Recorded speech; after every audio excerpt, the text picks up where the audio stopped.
Hi, everyone. Today's topic is how to master the process of decision making. And this topic came about quite organically because I myself have been struggling over the past couple of days over which task to do first. I have a list of preparing for an upcoming launch. I have the list of doing a solo episode and some other things. And I'm sure you've been in this kind of situation before as well. And I thought, let's have a conversation about how to develop a good way of making decisions that really supports you, your goals, your confidence, and your success rate. I think it's really a very valuable skill to master, this skill of decision making. And I really deeply believe that the better you get at making decisions, the better your life will become. So, my goal today is to help you to craft your own style of making decisions that will help you to navigate through life's ups and downs and life's challenges. And the challenges will come, of course. So let's get you ready to be a better decision making now.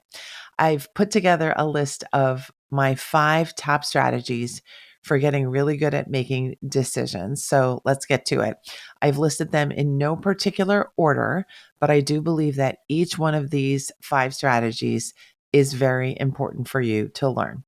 The first on the list is get good at embracing uncertainty. I feel the reason why we can lose so much time and energy trying to make a decision. We hem and we haw and we worry and we ask everyone who will listen, what do I do? What do I do? The reason why we do that is that we have a belief that 2 things are going to happen if we make the right decision. One, we're going to be right. And there's such a rush when we feel like, oh, we've made the right decision, right? And 2, what happens is that we have this belief that if I make the right decision now, the rest of my future is going to be just golden. I'll be taken care of.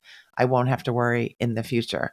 But the problem with this kind of belief system is that it puts too much weight on being right. It puts too much weight on our individual decisions because who wants to be wrong? And wouldn't we try to be right all the time if we could?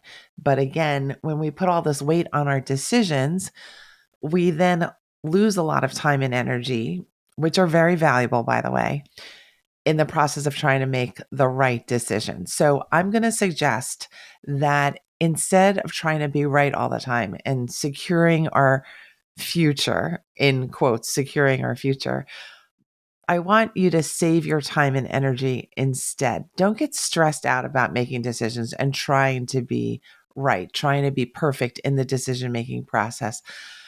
The strategy is really just to understand that most things are uncertain and that the whole journey of life is an uncertain one. So, really try to de emphasize the certainty principle when it comes to decision making and instead focus on doing your best and making your decision in the present moment with the information that you have while believing in yourself and believing that you will get through anything in the future, no matter what. This way, you don't get stuck, you don't lose time, and you end up making pretty good decisions anyway. The second strategy on the list is listen to your intuition. Your intuition is your inner teacher. That's literally what intuition means. Your inner teacher is that combination of all the experiences that you've had in the past, all your life experiences, and all that natural wisdom that you've acquired because of those life experiences, all the things that went right and all the things that went really wrong. That sum is your intuition.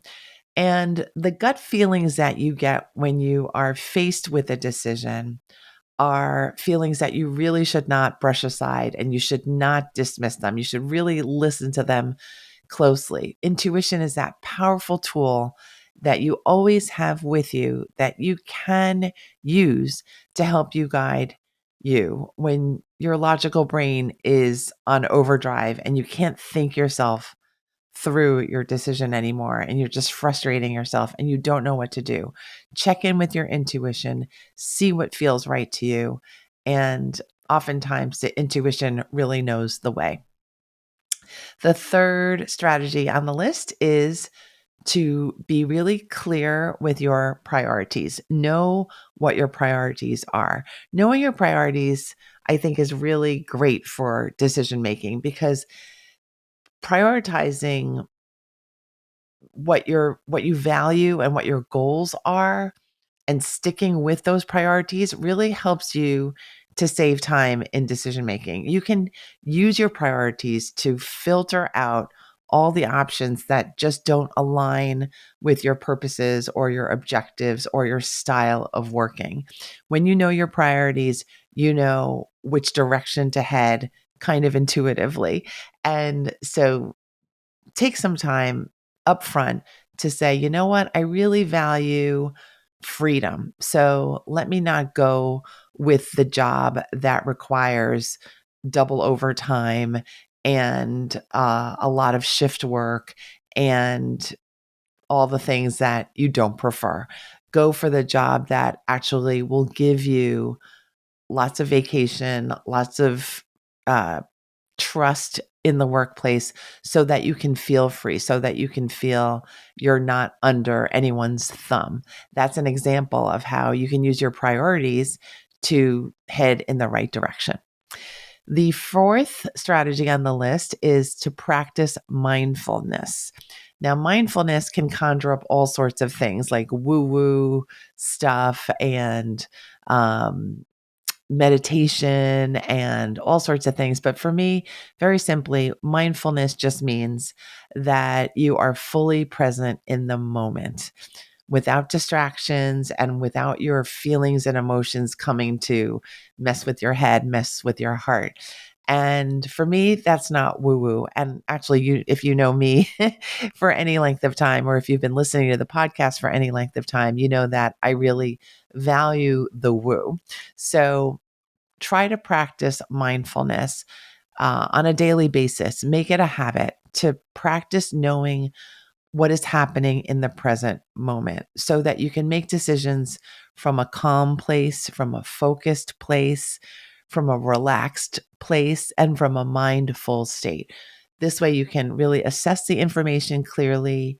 You can know all your options and you can avoid making those impulsive choices that we do sometimes. So, again, practice mindfulness.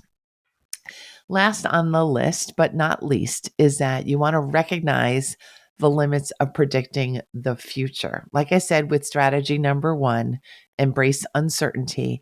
The future is anything but certain. So instead of trying to work through every single possible outcome, trying to come up with all the worst possible scenarios, instead of doing all that brain work, save your brain space, save your brain power, and focus on doing what is best for you now while knowing that you will adapt and you will change and you will adjust and you will improve things and you will fix things as you need to as you move forward and as you receive more information down the line.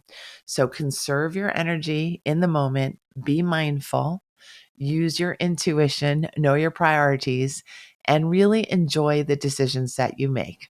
Don't make a decision and then start to set into a panic, fearing that you've made the wrong move because you've made a beautiful decision. It means you've been active, it means you've been thoughtful, it means you're willing to take a risk on improving your life. And I think these are beautiful things. So start to enjoy these strategies, start to enjoy the process of decision making that much more. And I hope this all works out so beautifully for you. Use your decisions as micro tools to craft a beautiful life for yourself. It really can work this way, and know that it will all be okay and you will be okay too. So, thanks for tuning in. Thanks for listening. Thanks for considering these new practices if you haven't used them before. And thanks for listening to the Make Time for Success podcast. I really appreciate you following the show and for being a fan. I look forward to seeing you next week when the next episode drops. Take care.